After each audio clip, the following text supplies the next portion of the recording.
Sen ne yapmışsın? Okuyun tarihi, görün bakın çılgınlıkları, rezillikleri, ahlaksızlıkları. Okuyun bakın, görün. Söz bitmez. Namazımızı kılalım, duamızı yapalım. Sivil toplum örgütü kardeşlerimiz bugün burada toplanmış bulunmaktasınız. Allah hepinizden razı olsun. Hepinize teşekkür ediyorum. Sağ olun, var olun. Allah amellerinizi boşa çıkarmasın. Türkiye'nin her bir yerindeki kardeşlerimiz, İstanbul'da, Ankara'da, Trabzon'da, Erzurum'da, Adana'da, her yerde kardeşlerimiz, dertli kardeşlerimizin ciğerleri para paradır. Ciğerlerimiz para paradır her birimizin. Yüzümüz gülmemektedir. Selahattin Eyyubi bile gülmüyordu. Yüzümüz gülmemektedir. Şimdi Sumut dediğimiz o filo içerisindeki kardeşlerimizden müminattan Allah razı olsun. Mümin olmayanlardan da Rabbim çabalarını boşa çıkarmasın inşallah. Onlar ölümü öldürmüşler, ölümü öldürenler böyle meydana çıkarlar işte değerli kardeşlerim. Filodaki kardeşlerimiz, Tunus'tan harekete geçecek olan şahat ordusu, onlar ölümü öldürmüşler. Allah yollarını, bahtlarını açık eylesin inşallah. Allah bir an evvel hedefe ulaşmalarını nasip eylesin inşallah.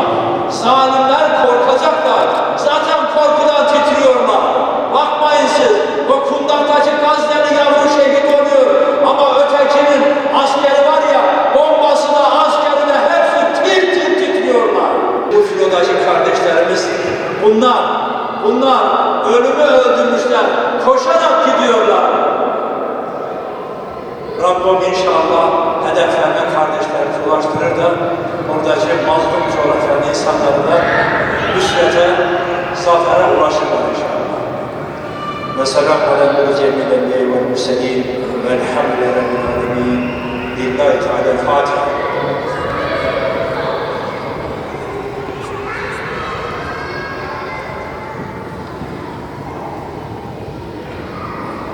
لها ما كسبت وعليها ما اكتسبت ربنا لا تؤاخذنا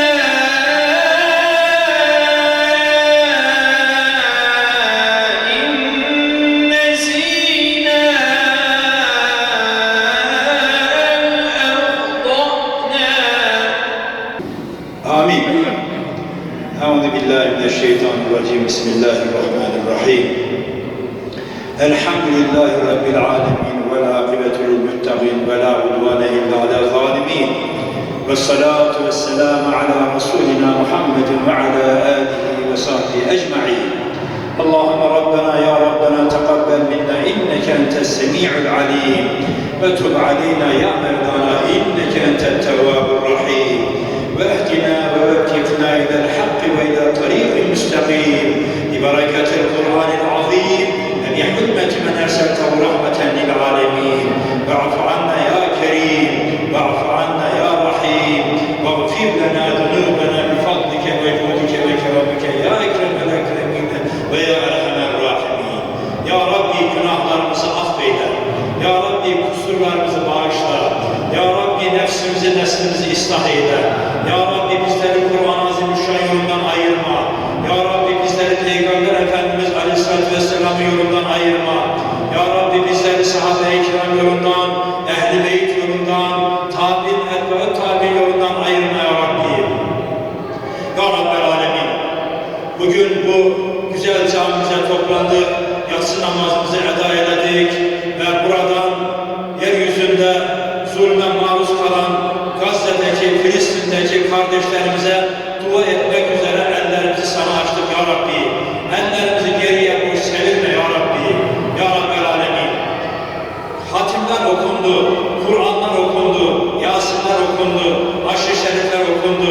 Okunan Haşr-ı Şeriflerden, Hatm-ı Şeriflerden asılan sevabı evvelen bizzat Fahri Kainat Hz.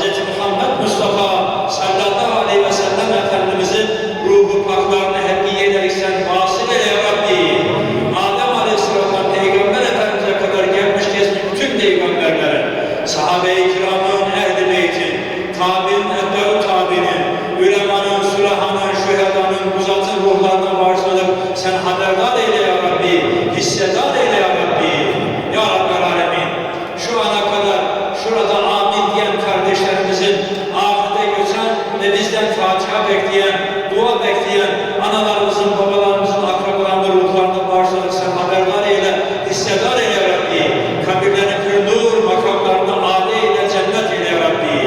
Haseten ya Rabbel Alemin, zalim Siyonistin, Siyonist Yahudinin zulmü altında şehadet şerbetini şu ana kadar Gazze'de, Filistin'de şehadet şerbeti yudumlayan bütün şehitlerimize, müminler şehitlere rahmet eyle ya Rabbi. Kabirlerini güldür, makamlarını cennet eyle ya Rabbi. Ya Rabbi, senin adın anılsın diye Kudüs-ü Şerif'in civarında bulunan ve Kudüs'ü koruyan kardeşlerimizden ahirete göçenlere rahmet eyle ya Rabbi. Müslümanların kıblesi olan Kudüs'e sahip çıkan kardeşlerimize nusretini ulaştır ya Rabbi. Zalim Siyonist Yahudiler zulümlerinden orada kundaktaki yavruları şehit etmekteler ya Rabbi. Kadınları, yaşlıları şehit etmekteler. Soykırımı yapmaktalar. Bu zalimleri kahhar ismi şerifinde kahru perişan eyle ya Rabbi. Bu zalimlere destek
Miyamir Arakan'daki mazlum kardeşlerimize de nusret ulaştır ya Rabbi. Onlar da bizlerden dua beklemektedir ya Rabbi. Biz Türkiye Cumhuriyeti olarak, devlet olarak nerede mazlumlar var onların yanında yerimizi aldık her zaman ya Rabbi. Hiçbir zaman zalimleri alkışlamadık ya Rabbi. Hep mazlumların yanında olduk. Mazlumların rengine, ırkına, dinine, mezhebine bakmadan yanlarında olduk Allah'ım. Allah'ım bu nezih milletin torunları, Osmanlı'nın torunları şimdi ellerini atmış sana yalvarıyorlar. Şu güzel camiden yalvarıyoruz. İstanbul'dan yalvarıyoruz. Ebu Eyyub el-Ensari Hazretleri'nin yanından yalvarıyoruz. Ebu Hasan Arkan Hazretleri'nin yanından yalvarıyoruz. Hacı Bayram Veli Hazretleri'nin yanından yalvarıyoruz. Mevlana Hazretleri'nden yalvarıyoruz. Ya Rabbi ne olur Gazze'deki kardeşlerimize bir an evvel nusretini ulaştır Allah. Esselatu vesselamu aleyke ya Resulallah. Esselatu vesselamu aleyke ya Habiballah. Esselatu vesselamu aleyke ya seyyidel evvelne vel ahirin. Ve selamu aleyhi murselin. Velhamdülillahi rabbil alemin. Ya Rabbel alemin. Cennet vatanımızda birliğimiz, dirliğimiz için, semadadır dalgalanan ay yıldızlı bayrağımızı aşağıya inmesin için, ezanların kelebek susması için, şehadet şerbeti yudulmaya, bütün şehitlerimize, bütün gazilerimize rahmet eyle ya Rabbi. Kabirlerini pür nur, makamlarını âle eyle ya